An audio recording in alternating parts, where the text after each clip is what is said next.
আমি খুব গরিব মানুষ, অসহায়, পরের বাড়ির থাকি। আমার ফ্যামিলি আমি ফালি।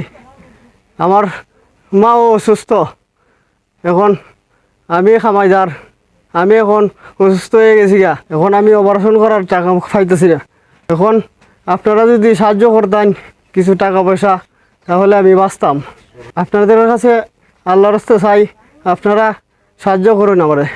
সত্যবাজান তোমরা টান হই আল্লাহর রাস্তে তোমরা টান সাহায্য চাইতেছি। আমার এই ছেলেটা একটু কাম করি আনতে খাই, এটি ঘরের ঘরে থাকিও না, সমর্থনে আমি দেখাইবার অপারেশন করবার। এই আপনার একটু আল্লাহর রাস্তে চাইতেছি। ওটার থেকে অসুস্থ আমি বেশি, আমার ঘরে রাত বাঁধন জায়গাটা নিয়ে আপনার একটা আল্লাহর রাস্তে চাই। আমি আপনার একটা সাহায্য চাইতেছি, আমার সত্যি বাঁচাইতে চাই না। আপনার একটা দয়া আল্লাহ দয়া চাইতেছি, আমার একটু সাহায্য করুন আপনারা। আমার দেশেও যে সাহায্য করবো সেই লোক নাই, খাম নাই, রুজি নাই। এই এক ডিব্বে আধা ডিব্বে চালিতে দিছে, আমার পুত্র দেখাইবার মতো কেমত নাই। আপনারা একটা আল্লাহর রাস্তে চাই, আমার তিমরে বাঁচান আপনার। এবারে হোক মা কইবা বেছেন এবারে দরকার আছে ডাক দাও একটু কষ্ট করে ডাক দে আনা নে মহর কে মেগা সাকো ডাক দাও এবারে হোক মা কইবা বেছেন এবারে দরকার আছে ডাক দাও একটু কষ্ট করে ডাক দে আনা নে মহর কে মেগা সাকো ডাক দাও। আমি খুব গরিব মানুষ, অসহায়, পরের বাড়ির থাকি। আমার ফ্যামিলি আমি ফালি। আমার মাও অসুস্থ, এখন আমি খামাইদার। আমি এখন অসুস্থ হয়ে গেছি গা, এখন আমি অপারেশন করার টাকা পাইতেছি না। এখন আপনারা যদি সাহায্য করতেন কিছু টাকা পয়সা, তাহলে আমি বাঁচতাম।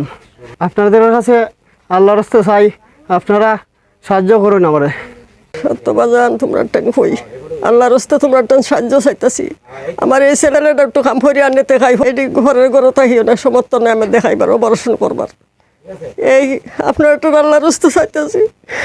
ওটার থেকে অসুস্থ আমি বেশি, আমার ঘরে রাত বাঁধন জায়গাটা নিয়ে আপনার একটা আল্লাহর রাস্তে চাই। আমি আপনার একটা সাহায্য চাইতেছি, আমার সত্যি বাঁচাইতে চাই না। আপনার একটা দয়া আল্লাহ দয়া চাইতেছি, আমার একটু সাহায্য করুন আপনারা। আমার দেশেও যে সাহায্য করবো সেই লোক নাই, খাম নাই, রুজি নাই।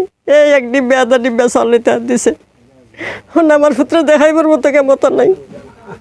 আপনারা একটা আল্লাহর রাস্তে চাই, আমার তিমরে বাঁচান আপনার। বর্ষাবের রাস্তার মধ্যে পাথর হয়ে গেছে গা, এখন মানে বর্তমানে যে ওষুধ খাইব এই টাকাটা বলতে নাই তার কাছে। আমরা সবাই গ্রামবাসী এলাকাবাসী মিললে একটা চেষ্টা করতেছি তারে 10 টাকা দেওয়ার জন্য, সহযোগিতা করার জন্য। এলাকার মানুষ সবাই জানি এই ঘরের মালিকও সে না, এই ঘরের মালিক আরেকজন, বুঝছো। ঢাকা শহরে আছে, ওরা যদি কালকে আসে, কালকে সে ঘর ছাড়তে হবে। এখন বর্তমানে যে সে ওষুধ খাইব এই ক্ষমতা নাই তার, 1 ডিবি চাল ঘরে নাই, তার জানের উপরে নির্ভর। যারা দেওয়ার মতো সামর্থ্য আছে তার কাছে আল্লাহর রাস্তায় আমরা সবারই দাবি উনির জন্য কিছু সাহায্য করার জন্য।